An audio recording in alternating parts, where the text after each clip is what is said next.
Az erőlét megőrzése az időskorban is legalább annyira fontos, mint fiatalabb korban. Fönt. Áthajlít felső testet, próbáld meg amennyire tudod függőlegesen tartani. Föl és le.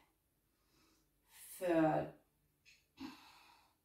Emeljük oldal, közép, oldal, lent. Pici keresztek.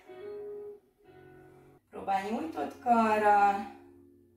Középtartásból toljuk hátra, hátra, hátra, hátra. Föl, föl, föl, föl, föl, föl, föl. Közép, fej fölött, közép. Próbáld végig megfeszítve a farizmokat, hasizmokat. Tart a törzs.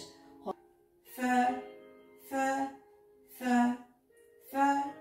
És fönt összezár, leenged. Fönt, lent.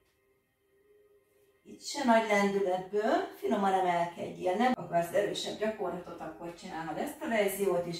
Körzünk, jó? Ez is a vállakat Istenén átmozgatja.